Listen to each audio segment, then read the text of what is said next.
Europe, England, London Heathrow, the world's busiest international airport. January 8th, 1989. It's a Sunday evening, and many passengers are headed home after the Christmas and New Year holidays. The airport is packed. In Terminal 1, passengers check in for British Midland Flight 092 to Belfast, Northern Ireland. It's a regular hour-long commuter shuttle. Security is tight. It's the height of the IRA's terrorist campaign against British targets. The IRA has killed 416 civilians in nearly 20 years of violence. Healthcare worker Gareth Jones started a new job in Belfast 3 weeks ago. I'll ask you one or two security questions if I may, sir. Security checks are a way of life. If you lived in Northern Ireland at the time, you got quite used to security. It was a period when there was heightened security there. You look after yourselves, right? You look after Mother. Thank you. Bye. The IRA isn't the only reason for Heathrow's high security. Lockerbie, Scotland. 3 weeks earlier, a terrorist bomb blows apart a Pan Am 747 flying from Heathrow to the US. The explosion kills all 259 people on board and 11 more on the ground. It's the worst ever terrorist attack on a US airliner. The authorities suspect it's the work of an Arab terrorist group.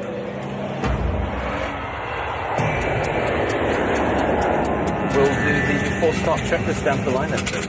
Today, the passengers on Flight 092 are in the hands of 43-year-old Captain Kevin Hunt. He's one of British Midland's most experienced pilots, with 25 years flying under his belt. Air conditioning and pressurisation packs on flight. Flying with him, 39-year-old First Officer David McClelland. Tonight, they're flying an aircraft just 2 months old. It's one of Boeing's new 737-400 series. Boeing launched the aircraft a year earlier in a blaze of publicity. It boasts significant improvements over its predecessors.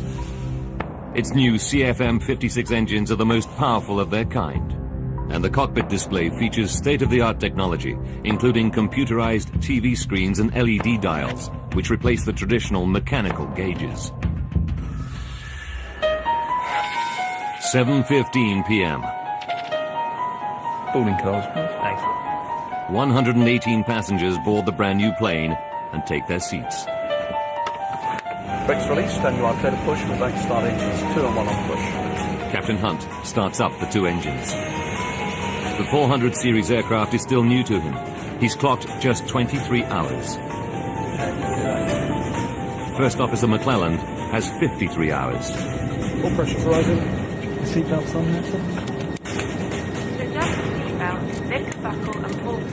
In the main cabin, Gareth Jones has a window seat over the wing in an emergency exit row. Excuse me, sir. Hi there. A flight attendant asks Gareth to read the safety card so that he knows how to open the overwing exit door. Normally he was pretty blasé about it, but it was pleasantly done, and it would have been ill-mannered not to. Air traffic control clears Flight 092 for takeoff. 092 is clear for takeoff, 27 right, surface winds 270 degrees. Weather conditions are perfect. Takeoff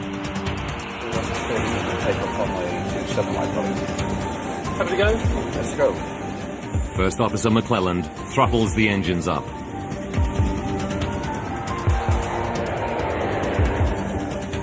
D1, rotate. Positive climb. And gear up. Gear up. 7:52 p.m. British Midland Flight 092 is airborne and on its way to Belfast. Maintain 6,000 feet in airspeed. Okay, 6,000 feet. Check. Debbie Griffith, age 24, is one of 6 cabin crew on board tonight. She was on standby, but managers called her in at short notice. Yeah. She's been a flight attendant for 2 years. I loved the job, basically because I really enjoyed meeting the people. It was a great lifestyle for somebody of that age. Within minutes of takeoff, the cabin crew start the drink service. With the hold-ups behind them, there's a light-hearted atmosphere. Passengers know they'll be on the ground in under 1 hour. 8:05 p.m. 13 minutes into the flight. The aircraft is climbing through 8,500 meters on its way to a cruising altitude of 10,600 meters. Then, without warning, a massive bang. The aircraft starts to vibrate violently. A routine flight turns into every air traveler's worst nightmare. Up on the flight deck, Captain Hunt and First Officer David McClelland feel the vibration. It's really strange. What's going on? Much worse, they smell smoke. What's going on? We've got a fire coming through. Tell ATC we need to start at this end. Smoke can only get into the cabin via the air conditioning ducts. And since the aircon is jet-powered on the 737, they deduce it's engine trouble. And it sounds serious. 20-year-old student Kieran Dynan is sitting over the wing close to the engine. All he can hear is a loud clattering sound. There was a very definite grinding noise. It sounded like pebbles going on in a washing machine. Just back from the cockpit, in row 1 are business partners Nick Stevenson and Chris Thompson. They're on their way home to Belfast. They feel the vibration. It's so intense, they fear the aircraft is breaking up. It sounded to me as though there's somebody outside with a sledgehammer trying to get into the aircraft, trying to beat their way through the fuselage. At that point, he simply stopped, froze. Flight attendant Debbie Griffiths immediately thinks of the Lockerbie disaster. This instant sort of terror, if you like, and my first thought was, is there a bomb? A huge bang and heavy vibrations rock a British Midland flight en route to Northern Ireland. Sitting in a window seat over the wing in row 14 is healthcare worker Gareth Jones. He's busy dealing with a panicking fellow passenger. The lady that was next to me, Teresa, was distressed, so I started to talk to her to try and calm her, but also to help me because it wasn't stress-free for me either. Gareth has good reason to be worried. His seat gives him a clear view of the plane's wing. And what he sees fills him with foreboding. I could look out of the window and see trail of spark-like emissions from where the engine would be. From their seats in the cockpit, Captain Hunt and First Officer McClelland can't see either of the two engines, so they don't know about the sparks. Like all pilots, they must rely on their cockpit instrument display to diagnose the problem. The new display on the 400 Series 737 is unfamiliar to them, but it's state-of-the-art technology. Hunt and McClelland scan the screens and LED instruments. They diagnose an engine problem and shut down the faulty engine. Throttling back. Hey. Okay, shall I go through The terrible clunking and vibration immediately cease. The 737 is now behaving normally again. You're approaching 1,000th level. But safety rules call for the crew to land the plane as soon as possible. Let's get a turn going for East Midlands. Hunt is in luck.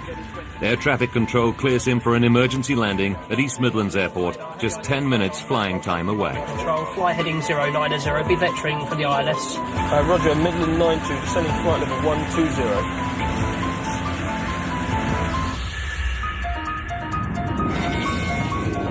(8:10 p.m.) Ladies and gentlemen, this is Captain Kevin Hunt. Maybe aware we've had a problem with the aeroplane. The captain goes on the intercom to calm his 118 passengers and to tell them he shut down the malfunctioning engine. We are unfortunately therefore unable to continue our flight into Belfast. He says they'll be safely on the ground in 10 minutes. This should be perfectly routine landing, as I say. Gareth Jones is relieved to see that the problem engine has stopped throwing out sparks. He's convinced the captain now has everything under control. 8:17 p.m. The aircraft descends through 2,000 meters. They're 8 minutes from touchdown. So 160, please, David. Flight level 40. And 1 minute later, air traffic control tells Captain Hunt to make a right turn to line up with the runway. Midland 092, descend to altitude 3,000 feet. Midland 92, descend up to 3,000 feet. Check. They're on final approach. The cabin crew take their seats for the remaining few minutes.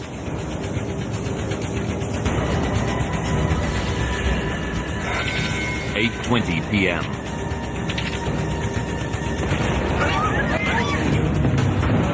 Another, even louder bang rocks the aircraft. The passengers realize that the noise must come from the plane's last remaining engine. The whole plane shook. It was like something touched the plane and stopped it in midair. And at that point, frankly, my blood just went cold. Now there are more vibrations, worse than ever. Vibration was incredible. It was almost impossible for me to focus on Chris, who was sitting in the seat beside me. And I remember thinking, if this keeps vibrating like this, the aircraft is going to fall apart. Being absolutely terrified, not really knowing what was going on. Gear down. And flat 15. Air traffic control clears Captain Hunt to descend to 600 meters. Final approach, please. They must get the plane down and fast before their last engine fails altogether. Frost is going. Tell them we've got a problem with the other engine. Then, everything goes silent.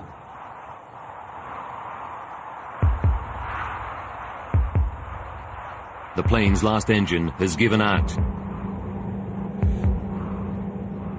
The passengers now know they're going down. I actually can't remember the noise of wind going by the plane, just this sort of rushing sound. And the plane then dropped. It started just to go down, like going over the top of a roller coaster. I remember thinking to myself, well, there's nothing you can do about it. If him upstairs wants to take you now...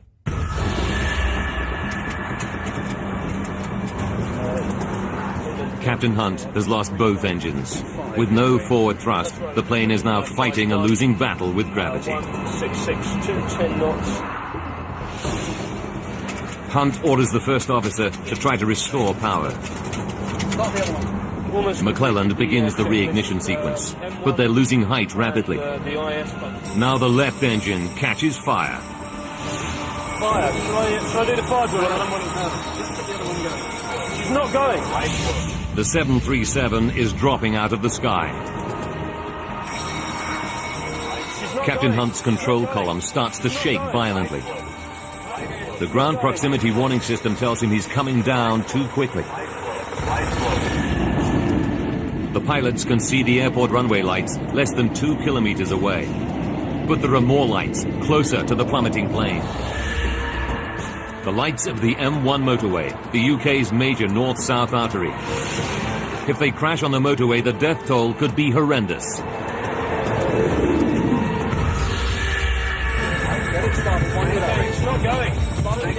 But Captain Hunt is all out of options.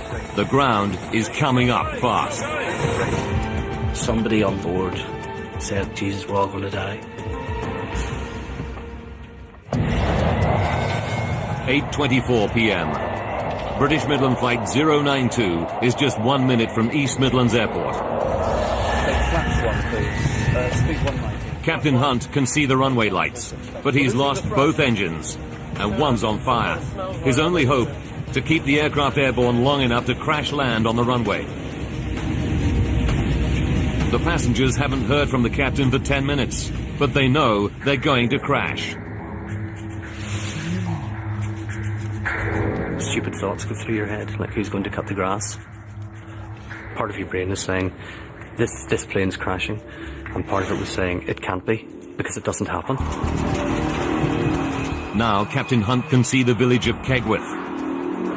Desperate to avoid crashing into it, he raises the nose to stretch the glide. The 737 passes over the village at an altitude of just 60 meters. Wherever I noticed what I think was a church spire, which actually went by the window.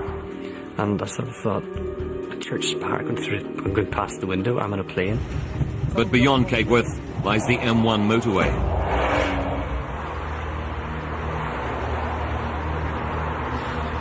If Captain Hunt can get across this 6-lane road, the safety of the runway is just 900 meters away. Get that. Let's get the other one. Get it going. She's not going. Get it up. She's not going. But he can't keep the plane airborne any longer. He makes a final announcement to the terrified passengers. She's not going. Get it. Prepare for crash landing. Prepare for crash landing. And he said, brace, brace, brace, prepare for crash landing. And the tone of his voice said it all. I can remember going into the brace position and just thinking, this is it. Just before the plane hit the ground, I remember thinking, nobody survives a plane crash. I wonder, will I?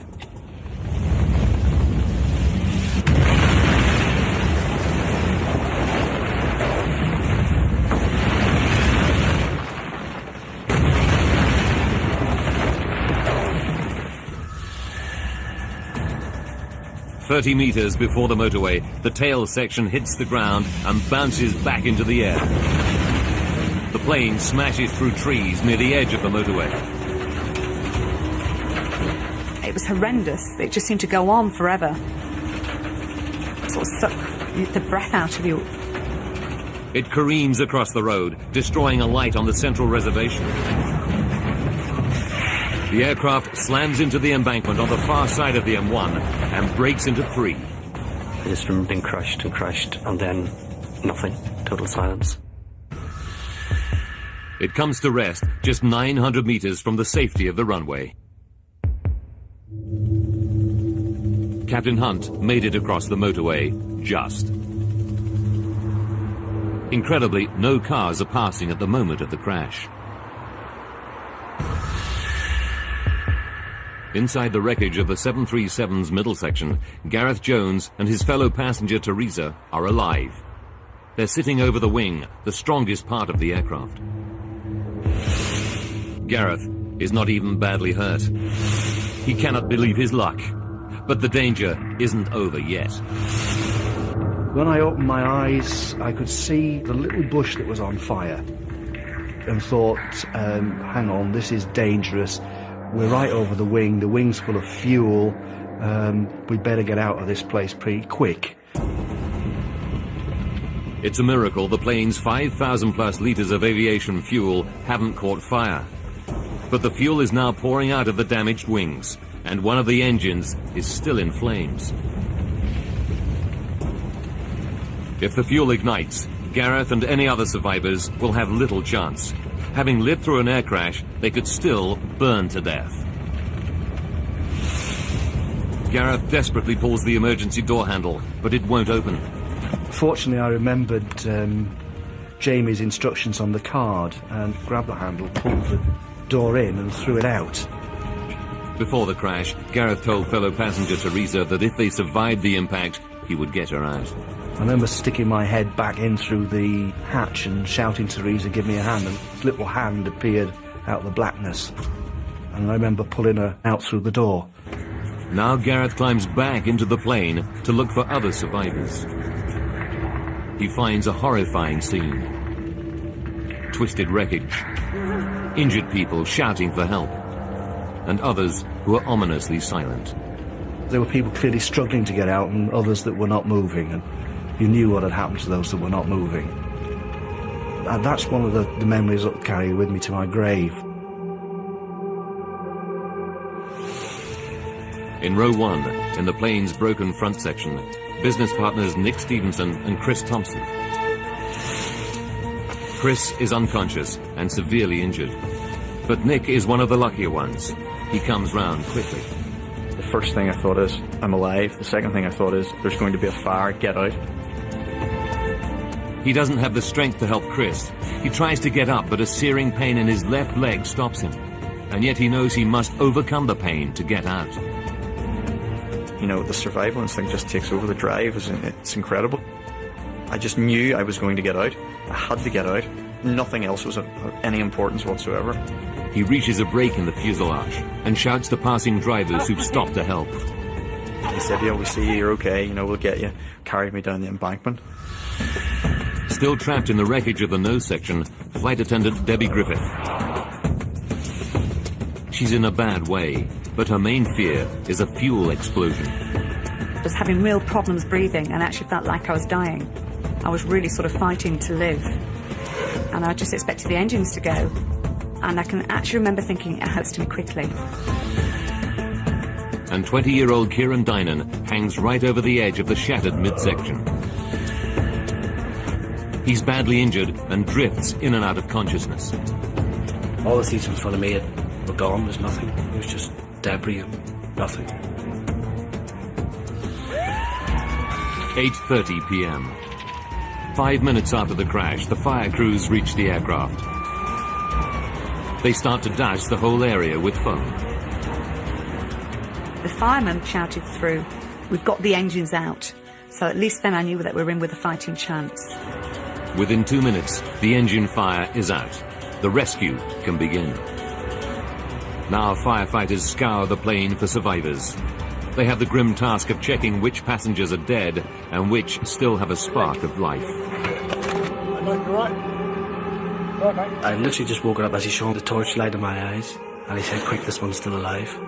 And then I blacked out again. Kieran is pulled out of the plane and rushed to hospital.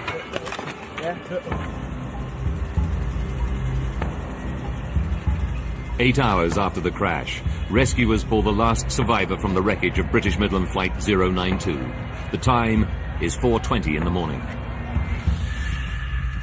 Of the 126 people on board, the impact kills 39. 8 more die in hospital from their injuries. Among the survivors, the 2 pilots, David McClelland and Captain Hunt. Both are seriously injured by the impact. Captain Hunt is paralyzed. The survivors have been describing what happened and praising the skill of the plane's pilots. But what could cause a brand new aircraft to simply fall out of the sky?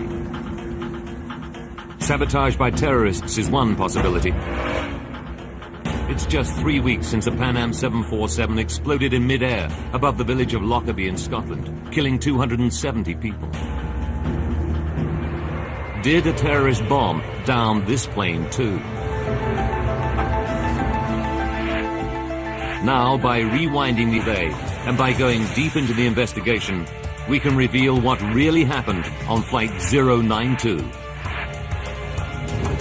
Advanced computer simulation will take us where no camera can go, into the heart of the disaster zone.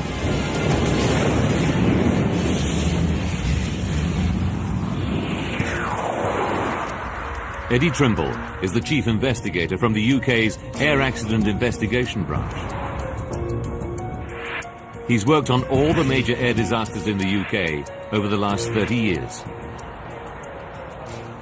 When news of the Kegworth disaster breaks, Trimble's team of 9 crash investigators is still in Lockerbie, scouring the wreckage of the downed Pan Am plane.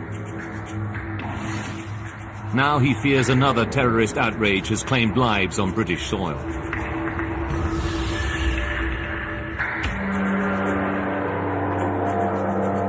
Trimble arrives at the crash scene around midnight, just 4 hours after the accident.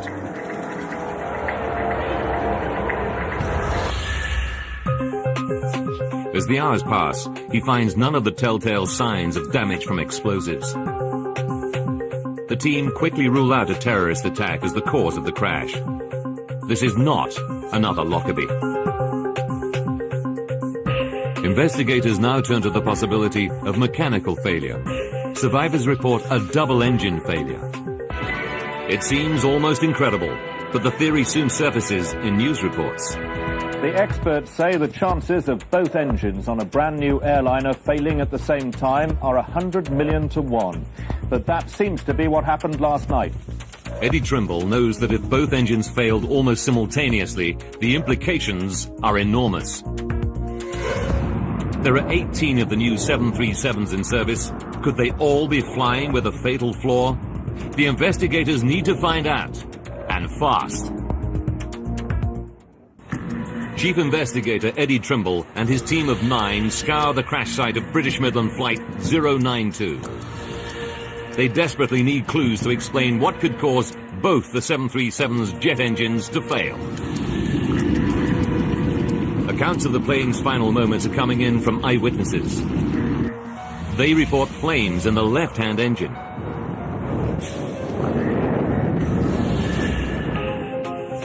Trimble starts to probe the left engine.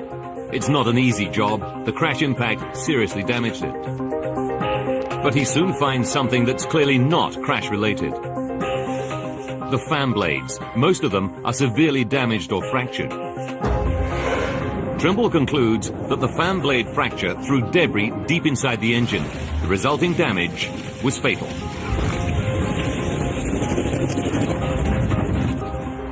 He must send the left engine for further tests to discover what caused the fan blade to fracture in the first place.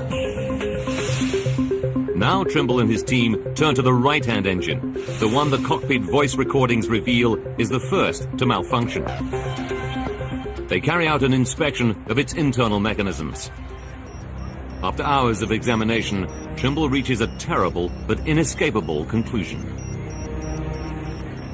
I thought, gosh, it really does look as though they may have shut down a good engine. Trimble realizes that when the left-hand engine starts to go wrong, the flight crew inexplicably shuts down the perfectly good right-hand engine. Now the whole focus of the investigation shifts. It's not a terrorist bomb or double-engine failure that killed 47 people on Flight 092. So, flight inhibited. It's a catastrophic human error. This astonishing discovery rocks the aviation world. How could such experienced pilots shut down the wrong engine on a brand new aircraft?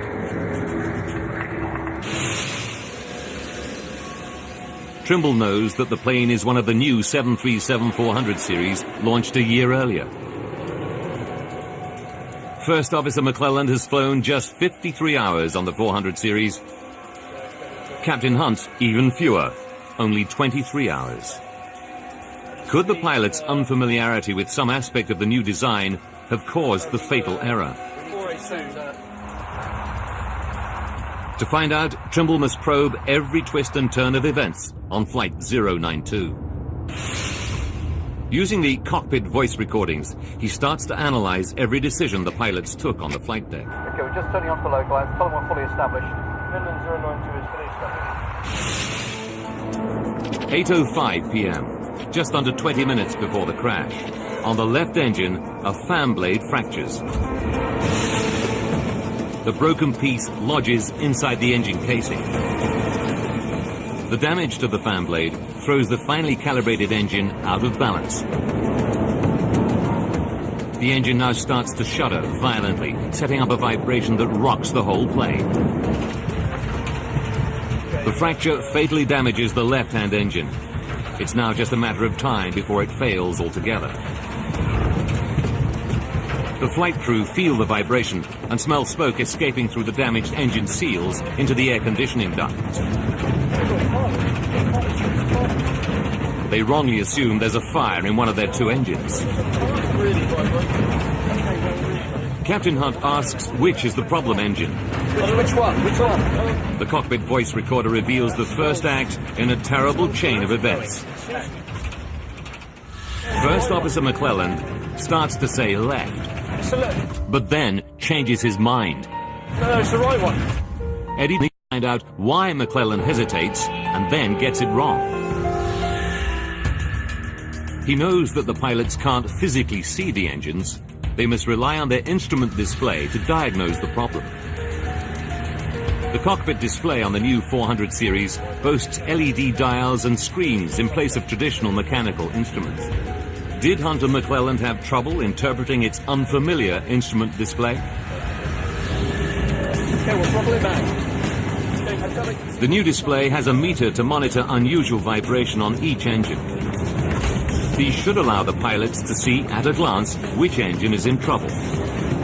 The meters have always been a feature of the 737 cockpit display, but on the 400 series they look very different.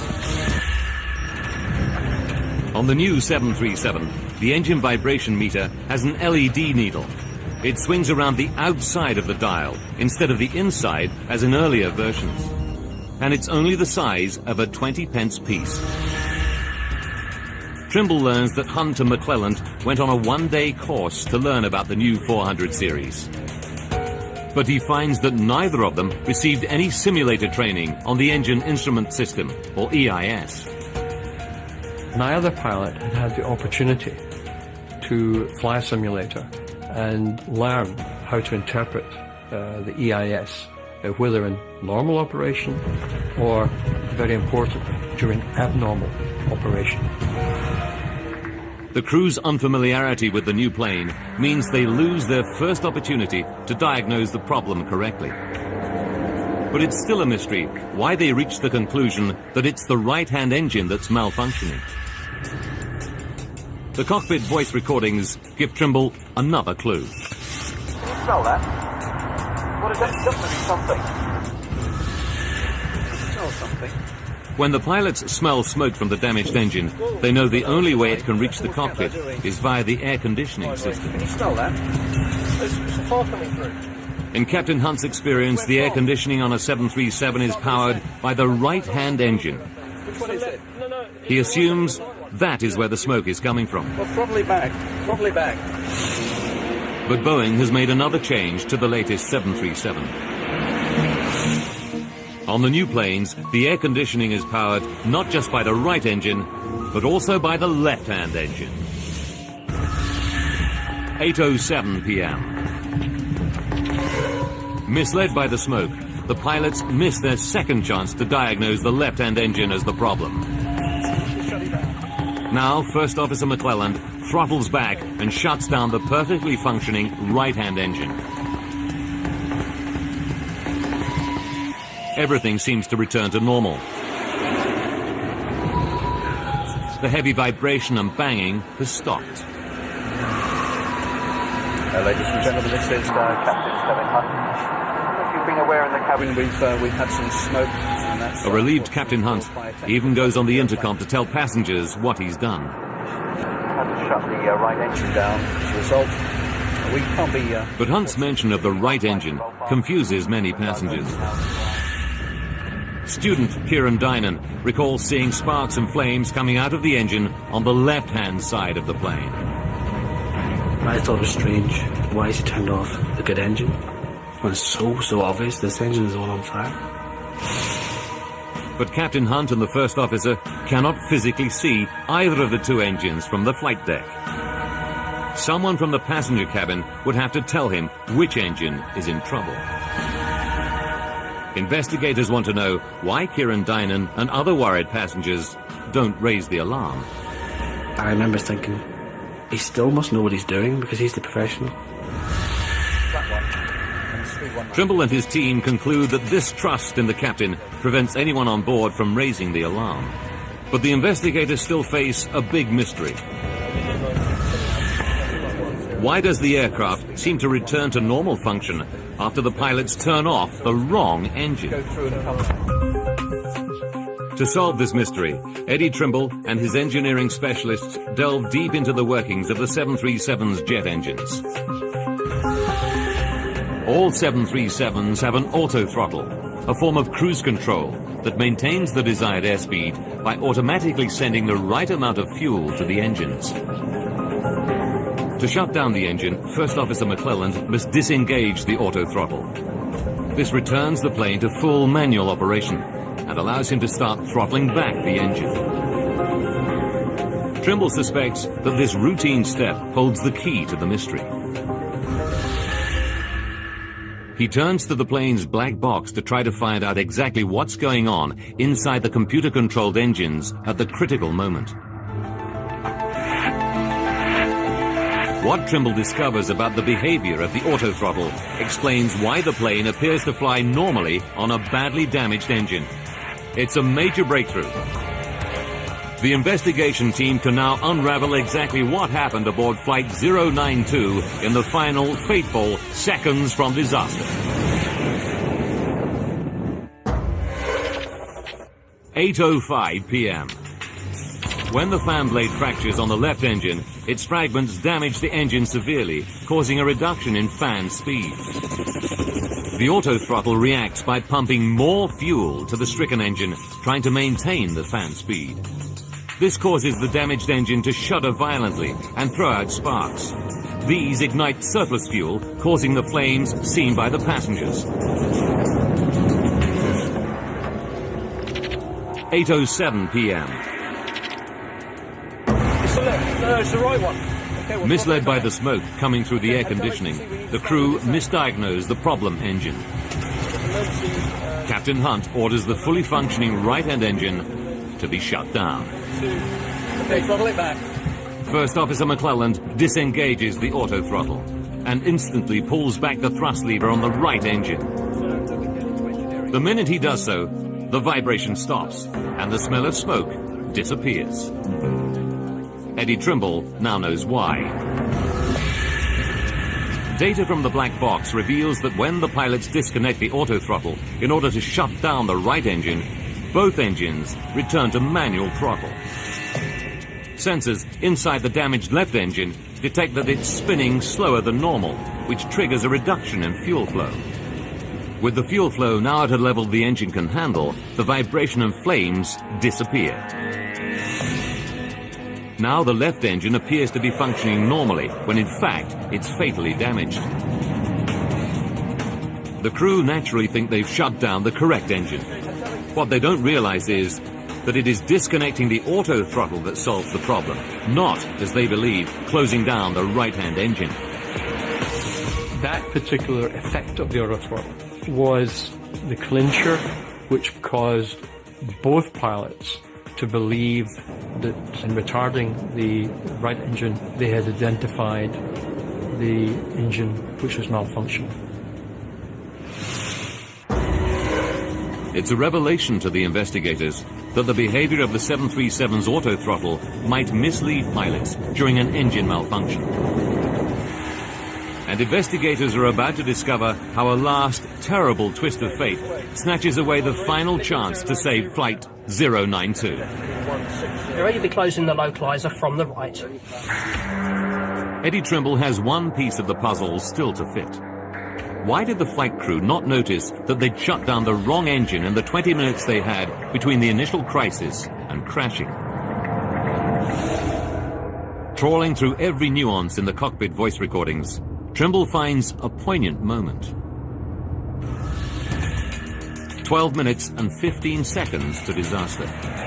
The plane seems to be back to normal, but Captain Hunt's training tells him that after an in-flight crisis, it's essential to review all decisions to make sure no mistakes were made. What did we actually get? We got vibration. But just as he starts his review, air traffic control interrupts him. The surface wind is indicating westerly at 5 knots. They clear Captain Hunt to descend to 1,200 meters for landing in 12 minutes' time. He does not resume the review of events with his first officer. Had he continued, he may have spotted his error. But tragically, the crew missed their last chance to prevent the crash. 4 minutes and 40 seconds to go. We can arm approach now. Yes, Shane, we'll take flaps 1, please. Speed 190. The pilots increase throttle to the left engine to control their descent. What they don't realize is this act will deal the engine its fatal blow. Increasing the fan speed throws more debris from the fractured fan blade deep into the engine. Thrust is going. Losing the thrust. Okay. Tell them we got to put It's now tearing itself apart, and the runway is still 21 kilometers away. 1 minute to go. The engine loses all power. It now catches fire. Got a fire in the number 1 engine. No, forget that. Just start the other one. Get it going. Captain Hunt has run out of time. He's lost both engines. In desperation, he tries to restart the right-hand engine with a windmill start, using the plane's speed to spin up the engine blades. It's not going. Get it up. It's not going. Light slow. It's not going, Kevin. Light slow. But it's too late. Their airspeed is too low. Hunt pulls the nose up to stretch the glide. He keeps the aircraft in the air long enough to clear the village of Kegworth. But Captain Hunt knows it's all over. 10 seconds from impact. Captain Hunt makes his final announcement. Not going, Kevin. Prepare for crash landing. Prepare for crash landing.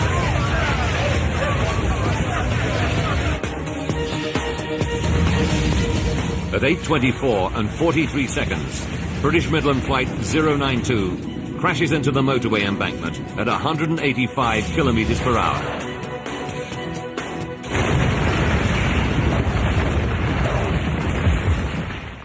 Midland 092, this is East Midlands radar, do you read?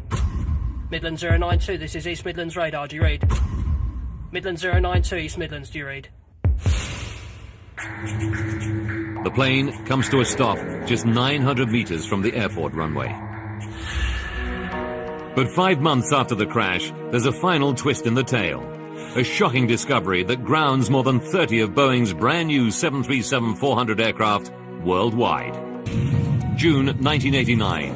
5 months after the Kegworth crash, 2 more Boeing 737-400 series aircraft suffer identical fan blade fractures in flight.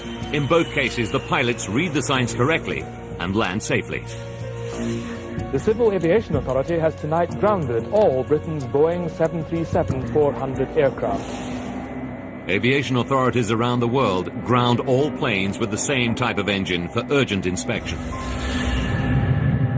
CFM, the engine's manufacturer, discovers a design fault in the fan blades. Running at maximum power above 7,600 meters, the low air density sets off a previously undetected vibration in the blades. The resulting stress can lead to fractures. It emerges that the engine was never tested in flight. The 737-400 aircraft and its engines are an upgrade of the 300 series. The engine was only bench tested in a laboratory. A flight test was not mandatory.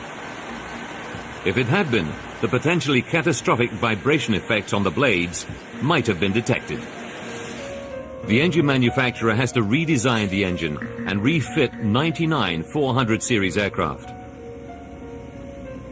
Aviation regulations now require manufacturers to flight test all new engines. Just over 18 months after the Kegworth air crash, the Air Accident Investigation Board publishes its report. It concludes that although the pilots made an error in shutting down the wrong engine, there were mitigating factors. The pilots had received no flight simulator training for the 737-400 series. 18 months. That meant the first time they faced an emergency, it was for real. Rotate. The vibration meters weren't prominent enough. And if a member of the cabin crew had alerted the captain to the flames coming from the left engine, which he couldn't see from the cockpit, the crash could have been averted. But for the survivors, the flight crew are heroes. It was just very, very sad that it was so close to have made it. And, you know, to have those 2 pilots that put at such risk and to have worked so hard to have got so close, it's upsetting. The lessons learned from the Kegworth crash have had a wider impact on aviation safety. Boeing redesigned cockpit displays for new aircraft, making them easier to interpret. Simulator training is now mandatory if the design of an aircraft changes substantially. And airline training around the world now emphasizes and encourages full communication between cabin and flight crews, particularly during an in-flight emergency.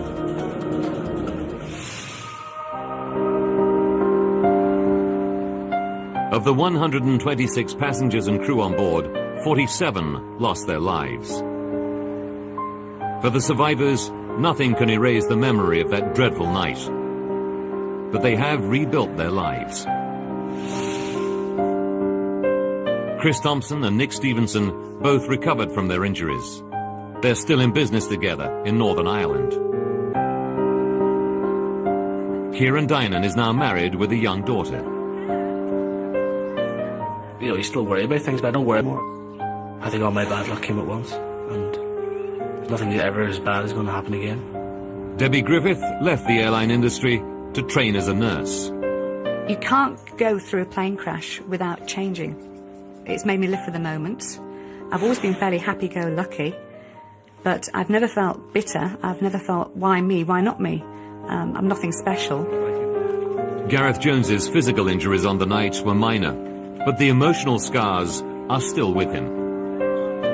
You did feel dirty afterwards that, you know, why me? Why did I survive? What had I done that was special? And to a degree that lives with me to this day. I don't know why I escaped, apart from picking a lucky seat. The Boeing 737 is still the world's most popular aircraft. Today, a 737 takes off somewhere in the world every 5 seconds. Its safety record is one of the best in aviation. It's sitting over the wing, close to the engine. All he can hear is a loud clattering sound. There was a very definite grinding noise. It sounded like pebbles going on in a washing machine. Just back from the cockpit, in row 1 are business partners Nick Stevenson and Chris Thompson. They're on their way home to Belfast. They feel the vibration. It's so intense, they fear the aircraft is breaking up. It sounded to me as though there's somebody outside with a sledgehammer trying to get into the aircraft, trying to beat their way through the fuselage. At that point, he simply stopped, froze. Flight attendant Debbie Griffiths immediately thinks of the Lockerbie disaster. This instant sort of terror, if you like, and my first thought was, is there a bomb? A huge bang and heavy vibrations rock a British Midland flight en route to Northern Ireland. Sitting in a window seat over the wing in row 14 is healthcare worker Gareth Jones. He's busy dealing with a panicking fellow passenger. The lady that was next to me, Teresa, was distressed, so I started to talk to her to try and calm her, but also to help me, because it wasn't stress-free for me either. Gareth has good reason to be worried. His seat gives him a clear view of the planes. She was on standby, but managers called her in at short notice. Yeah. She's been a flight attendant for 2 years. I loved the job, basically because I really enjoyed meeting the people. It was a great lifestyle for somebody of that age. Within minutes of takeoff, the cabin crew start the drink service. With the hold-ups behind them, there's a light-hearted atmosphere. Passengers know they'll be on the ground in under 1 hour. 8:05 p.m. 13 minutes into the flight. The aircraft is climbing through 8,500 meters on its way to a cruising altitude of 10,600 meters. Then, without warning, a massive bang. The aircraft starts to vibrate violently. A routine flight turns into every air traveler's worst nightmare. Up on the flight deck, Captain Hunt and First Officer David McClelland feel the vibration. Very strange. What's going on? Much worse, they smell smoke. What's going on?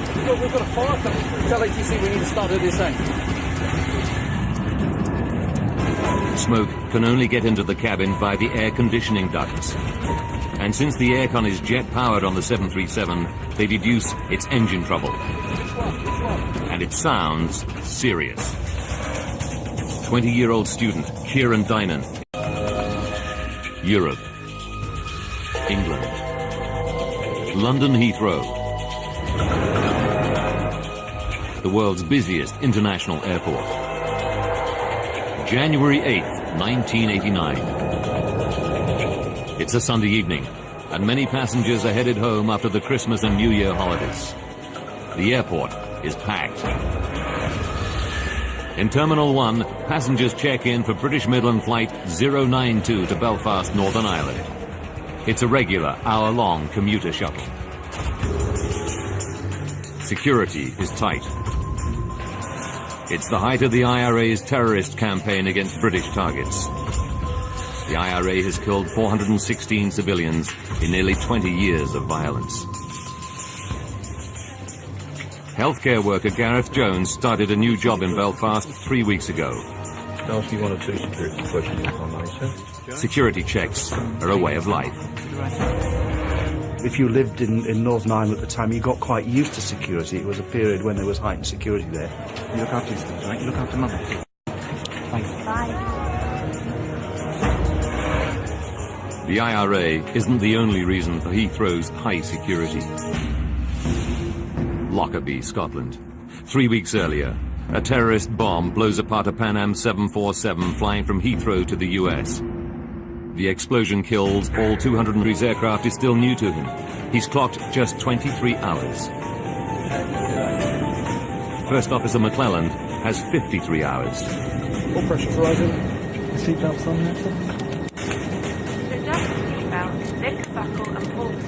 In the main cabin, Gareth Jones has a window seat over the wing in an emergency exit row. Excuse me, sir. Hi there. A flight attendant asks Gareth to read the safety card so that he knows how to open the overwing exit door. Normally he was pretty blasé about it, but it was pleasantly done, and it would have been ill-mannered not to. Air traffic control clears flight 092 for takeoff. 092 is clear for takeoff, 27 right, surface winds 270 degrees. Weather conditions are perfect. Takeoff runway 27 right, Have to go? Let's go. First Officer McClelland throttles the engines up.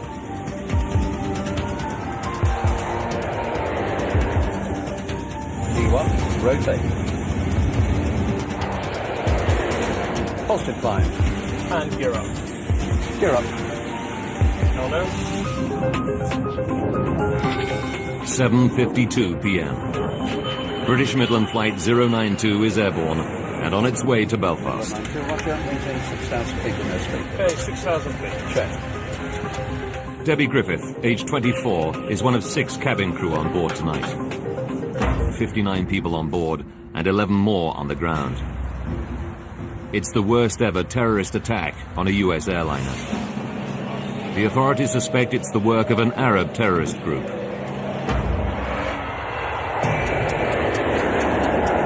We'll do the before start checklist down the line then, please. Today, the passengers on Flight 092 are in the hands of 43-year-old Captain Kevin Hunt. He's one of British Midland's most experienced pilots, with 25 years flying under his belt. Air conditioning and pressurization packs on flight. Flying with him, 39-year-old First Officer David McClelland. Tonight, they're flying an aircraft just 2 months old. It's one of Boeing's new 737-400 series. Boeing launched the aircraft a year earlier in a blaze of publicity. It boasts significant improvements over its predecessors. Its new CFM56 engines are the most powerful of their kind, and the cockpit display features state-of-the-art technology, including computerized TV screens and LED dials, which replace the traditional mechanical gauges. 7:15 p.m. Boarding cards, Thanks. 118 passengers board the brand new plane and take their seats. Brakes released, and you are clear to push. We'd like to start engines 2 and 1 on push. Captain Hunt starts up the 2 engines. The 400 series